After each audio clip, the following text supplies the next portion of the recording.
Bismillah, kita lanjutkan ngaji kita.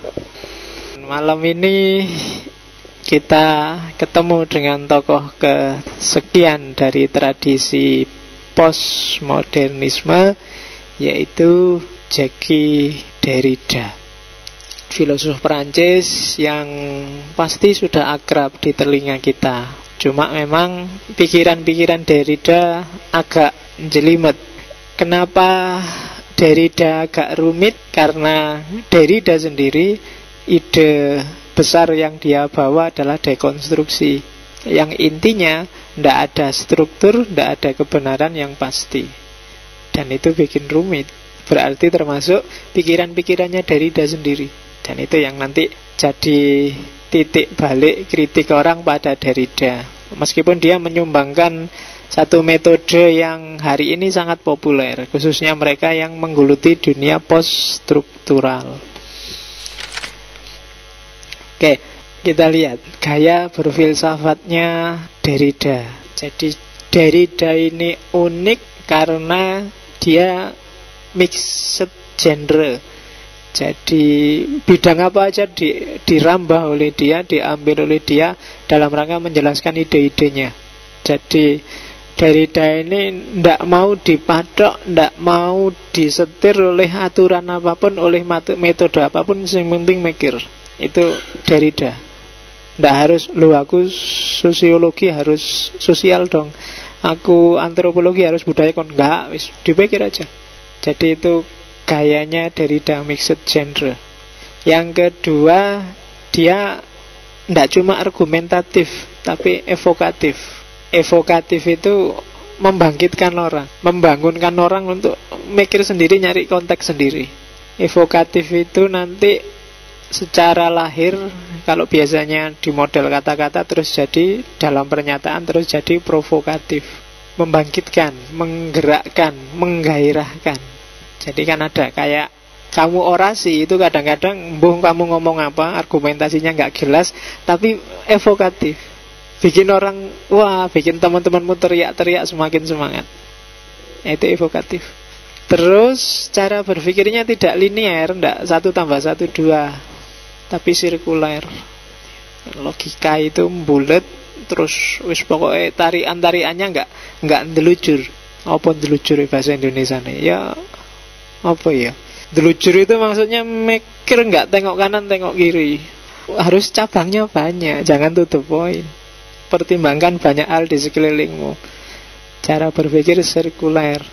Oke, terus perjuangannya Derrida sebenarnya ingin menunjukkan karakter teks, karakter berpikir, karakter bahasa yang sifatnya equivok. Equivok itu lawannya univok. Ya, kalau univok itu tunggal, equivok itu plural. Jadi teks itu maknanya nggak satu. Itu sebenarnya simple asumsi paling dasar dari pikiran-pikirannya Derrida, khas postmodern. Nanti kita jelajahi kayak gimana gaya yang equivok itu. Nah, ini kalimat yang paling terkenal dari Derrida adalah nothing outside the text. Tidak ada yang di luar teks. Jadi semua yang dipahami, yang punya makna, yang bisa kita olah dengan akal budi intelijensi kita, itulah teks. Jadi segala yang bermakna itulah teks. Tidak harus tulisan. Jadi tidak harus model yang ada kalimatnya, atau nggak harus buku, nggak harus pamflet. Nggak, bagi Derrida lukisan, bangunan, lembaga, ngaji ini juga sejenis teks. Segala yang punya makna, kalau dalam istilahnya Gadamer, being that can be understood is language. Segala yang bisa dipahami itu bahasa, teks. Jadi teks nggak selalu tertulis. Semua yang bisa kamu pahami itulah teks. Oke, terus bahkan teks yang sama dibaca berulang-ulang, itu pun akan tetap bisa menghasilkan teks baru, produktivitas baru.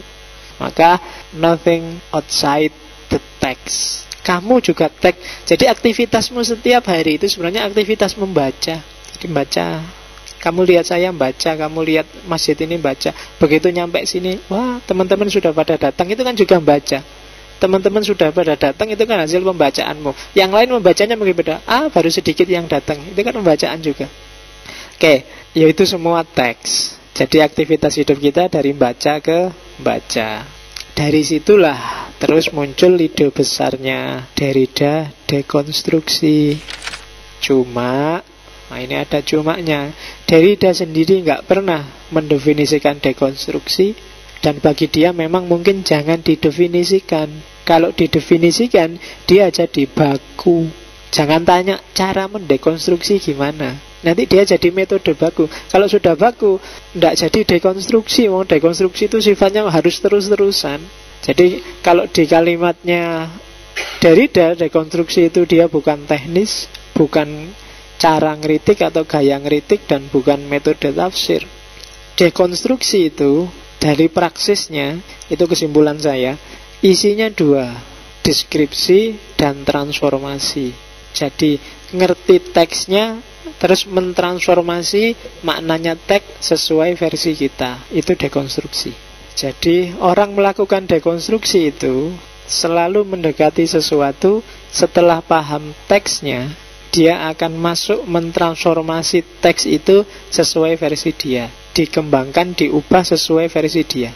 Jadi description and transformation. Terus kesimpulanku yang kedua, dekonstruksi mungkin nggak bisa didefinisikan, tapi anggap saja bahwa dekonstruksi adalah sebuah strategi untuk mendekati teks, kemudian membongkarnya, mempertanyakan asumsi-asumsi awalnya yang dianggap pasti benar. Itu dekonstruksi.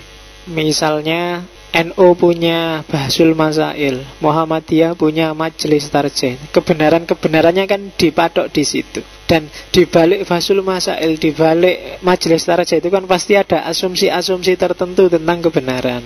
Mungkin asumsinya adalah yang satu bilang harus Quran hadis saja, yang satu bilang boleh pikirannya para ulama, yang satu bilang boleh.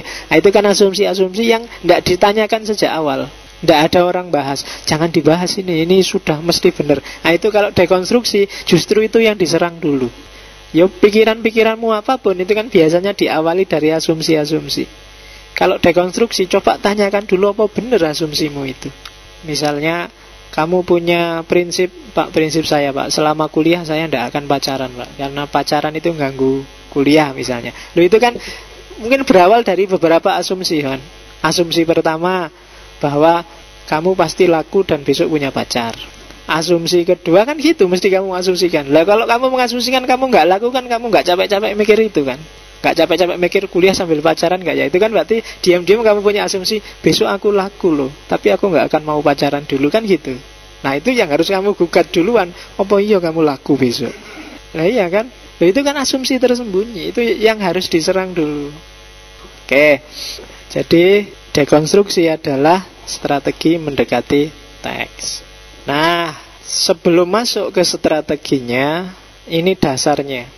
Kenapa sih kok Derrida mengajukan dekonstruksi? Yang pertama karena dia mengkritik filsafat Barat sejak era Yunani sampai modern. Yang dikritik apa? Yang dikritik adalah hal yang paling dasar, metafisikanya. Jadi metafisika Barat itu katanya Derrida adalah metafisika kehadiran. Metafisika kehadiran itu sumbernya dari Aristoteles. Prinsip dasarnya adalah prinsip identitas. Metafisika kehadiran itu kalau saya ngomong sesuatu, ucapan saya ini adalah representasi dari sesuatu. Kalau saya ngomong mic, yo mewakili barang ini loh. Kalau saya ngomong flash disk, menghadirkan barang kayak gini loh. Kalau saya ngomong laptop, yang dihadirkan barang ini loh. Itu namanya metafisika kehadiran.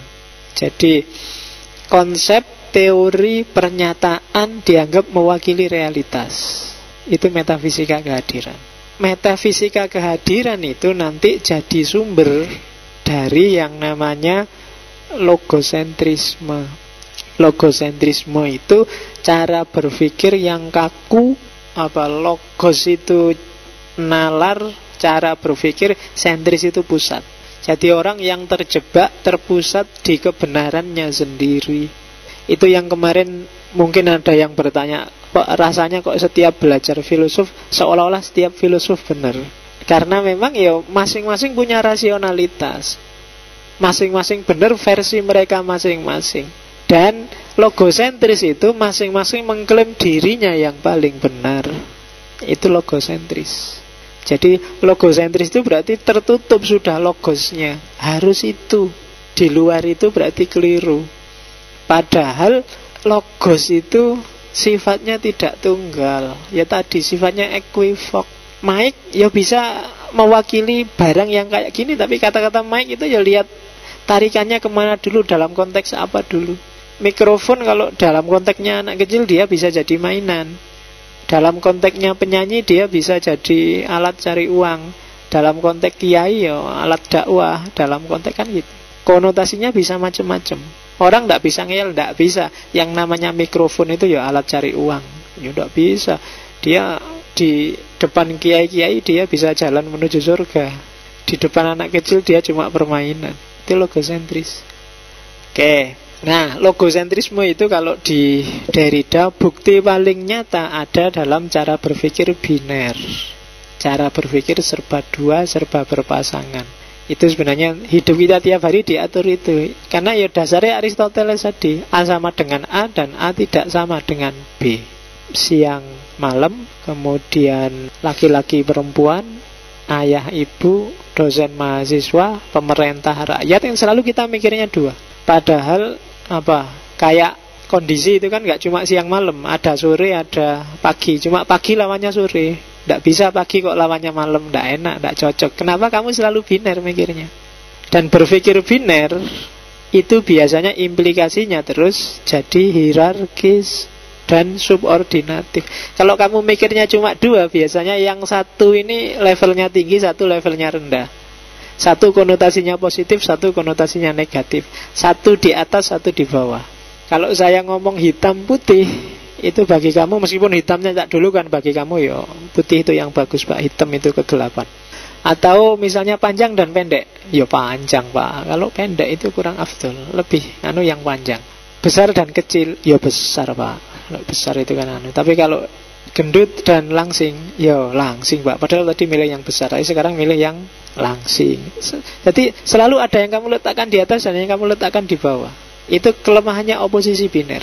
Tinggal kamu nyari contoh apa saja, coba cari oposisi biner di kepalamu, pasti nanti ada subordinasi dan hierarki. Oke, itu kalau mikirnya biner, sumber masalah. Nah, dari situlah terus Derrida masuk ke isu kedua. Hati-hati dengan apa sih antara lain sumber hierarki, sumber dominasi makna, sumber menang-menangan itu. Antara lain adalah karena paradigma filsafat yang modern adalah paradigma fonosentris. Kalau logosentris tadi berpikir yang terpusat, mbelani benere dhewe. Kalau fonosentris itu lebih mementingkan ucapan daripada tulisan. Kalau di Derrida kebalik, tulisan itu lebih penting. Justru makna itu katanya Derrida, dan segala keregamannya berawal pertama-tama dari tulisan, bukan dari ucapan. Dari ucapan, kata dan makna ini sifatnya deterministik. Deterministik itu yang menguasai makna aku. Kamu nggak berani, nggak bisa nafsir macam-macam. Kamu harus masuk ke duniaku untuk paham yang kuomongkan. Beda sama tulisan. Kalau tulisan, kamu bisa menafsirkan apa saja. Jadi kalau di Derrida, tulisan jauh lebih original. Tulisan itu tampil sesuai versi dirinya sendiri. Kalau ucapan, dia tampil kusetir, disetir oleh yang mengucapkan sesuai makna yang dikehendaki oleh yang mengucapkan. Tulisan itu sifatnya justru lebih original dibandingkan ucapan. Begitu kamu ketemu tulisan, kamu ketemu 1001 alternatif makna. Kenapa? Karena saat itu tulisan tampil sebagai dirinya sendiri. Tapi kalau ucapan, itu tulisan itu diperkosa nggak enak ya, Iya, dipaksa oleh yang ngomong sesuai maksud dirinya. Jadi maknanya terus dipaksa jadi tunggal. Padahal kata itu mungkin bisa 1001 makna. Aku ngomong I love you, itu kan ketika itu diomongkan, kan itu maknanya dipaksa harus sesuai dengan itu. Tapi kalau aku nulis I love you, itu orang bisa menafsirkan macam-macam. Dan fokus pada ucapan inilah nanti yang melahirkan logosentris. Orang terus selalu mencari kebenaran di luar dirinya. Yang benar kayak gimana sih sebenarnya? Kamu terus ngejar itu, kamu gak berani Allah tak tafsirkan sesuai aku. Itu kenapa? Karena kamu terpaku pada ucapan. Menurut Pak Faiz kemarin gimana ya Derrida itu ya? Karena kamu terpenjara oleh kata-kataku, terpenjara oleh kata-kata dosenmu, kata-kata kiainya. Coba kamu baca sendiri di buku-buku, mungkin pemahamannya beda. Aslinya teks lebih original. Kamu bisa melahirkan filsafat baru dengan baca Derrida. Derrida versimu. Ini Derrida versiku yang tak ceritain padamu. Tapi kalau kamu ikut ucapanku, ini sudah Derrida versiku, terus versiku itu kamu pahami sesuai versimu, kamu sudah 2 step ketinggalan. Coba kamu baca teks aslinya, kamu ketemu originalitas di sana. Jadi tulisan itu lebih penting daripada ucapan. Oke, sekarang kita masuk ke Difrong. Kenapa sih kok tidak ada kebenaran tunggal? Kenapa sih teks itu kok maknanya equivok, macem-macem, ndak satu? Karena ada Difrong. Difrong kalau bahasa Perancis, kalau bahasa Inggrisnya difference. Difrong itu atau different itu punya 2 unsur kata, yaitu differ dan defer. Kalau differ itu berarti membedakan, defer itu menangguhkan, menunda. Maksudnya apa ya? Makna itu pasti beda-beda dan jangan kesusu di judgment, tunda dulu. Karena makna sesuatu itu tidak tergantung pada pernyataan dan bendanya, tapi tergantung kita tarik kemana. Makna gak akan pernah berakhir. Yang disebut makna itu bukan kok dari teks ke realitas, tapi dari teks ke teks. Itu misalnya tak kasih contoh unta. Meskipun di banyak buku contohnya anjing. Karena ini di masjid ya tak ganti unta lah.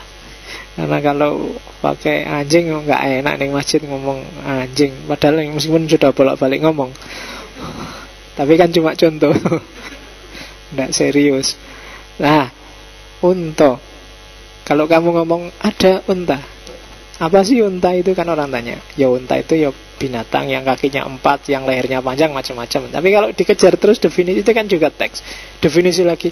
Loh apa terus binatang itu apa? Ya binatang itu ya makhluk hidup yang bukan manusia, yang itu. Oh, setiap kata kalau dikejar definisinya nggak akan selesai. Jadi kalau kamu ngejar definisi, nyari hakikat esensinya apa, nggak akan ketemu. Dan itu kan yang dikejar oleh para filosof barat klasik dan modern. Ngejar esensi, ngejar hakikat. Padahal nggak ada. Hakikat itu tinggal ditarik kemana dulu. Itu kan ada unta, terus kamu tanya apa itu unta. Yang lain nggak ngomong apa itu unta, tapi yang ditanyakan apa itu ada. Oh, itu didefinisikan. Ada adalah sesuatu yang eksis misalnya. Loh apa itu eksis? Ya kan? Itu belum. Iya kalau tanya eksisnya, kalau tanya sesuatu itu apa? Ayo pening kan? Dari teks ke teks ada itu yang disebut jaringan makna. Untung aku nggak tanya apa itu apa. Bingung nih kamu. Jadi judek kan mikir. Ternyata ya hidup kita ini ada dalam jaringan teks. Tegel ini sama loh, antara tegelnya masjid, tegelnya Cosmo, tegelnya WC misalnya, kan sama-sama pakai tegel kayak gini. Cuma kalau di WC kamu malah nyari-nyari sandal untuk masuk. Tapi di masjid kamu ngelepas sandal. Itu lahirnya dari mana? Dari makna yang kamu letakkan pada tegelnya masjid dan tegelnya WC. Yang ngasih makna ya kamu. Kenapa? Karena kamu tarik ini, kamu hubungkan ini sama ketuhanan, kamu hubungkan ini sama sakralitas agama, kamu tarik ke sana. Tapi polisi yang ngejar demonstran, dia tidak mikir ini sebagai tempat ibadah, tapi dia memaknainya sebagai tempat sembunyinya anak-anak yang baru demo. Maka dia naik. Kan problemnya di situ, problem pemaknaan. Kenapa bisa begitu? Karena ada Difrong. filsafat barat selama ini mengabaikan differong ini, mengabaikan perbedaan ini, dianggapnya ada hakikat, ada makna satu yang tunggal, terus semua berlomba-lomba mengejar itu. Dan diakui apa enggak, ternyata kok terus hasilnya beda-beda. Ya karena memang makna itu macam-macam. Kan menemukan yang lain, Hegel menemukan yang lain, Marx menemukan yang berbeda. Karena memang realitas yang dibaca mungkin sama, tapi cara mereka menarik hubungan dengan realitas itu dipengaruhi oleh different macam-macam. Oke. Nah, oleh karena itu perhatikanlah di setiap teks yang kamu baca tracesnya. Trace itu jejaknya. Setiap teks yang kamu baca itu sebenarnya di dalamnya ada banyak sekali jejak. Jadi trace itu tanda yang ada, mestinya wong tanda, tapi dia merujuk apa yang tidak ada di tanda itu. Dia tidak tampil, dia tidak hadir, tapi dihadirkan oleh tanda itu. Kalau metafisika kehadiran, tidak memperhatikan trace, yang dilihat hanya kehadiran. Teh ya hadirnya teh ini. Dia tidak melihat bahwa teh ini menghadirkan kebutuhan minum, teh ini menghadirkan kewajiban bikin teh, teh ini menghadirkan barang dagangan. Jadi segala sesuatu adalah teks. Cuma teks ini sifatnya tidak univok tapi equivok. Dan makna itu lahir karena differong. Dan adanya differong karena ada jejak. Oleh karena itu, apapun ide kita, apapun gagasan kita, itu sebenarnya hanya satu lini jejak dari teks. Karena itu jangan sekali-sekali mengklaim finalitas kebenaran. Itu arahnya ke situ pasti orang pusmu. Tidak ada kebenaran yang pasti, eksak, selalu begitu dan selamanya begitu. Benar menurut aku mungkin tidak benar menurut dia, atau setengah benar menurut dia yang lain. Itulah kebenaran. Kenapa? Ya karena orang membaca jejak yang lain. Oke, itu Derrida. Sehingga apapun yang kita anggap benar harus terus kita dekonstruksi. Oke, saya kira itu. Wallahul muwaffiq. Wallahu a'lam bishawab. Wassalamualaikum warahmatullahi wabarakatuh.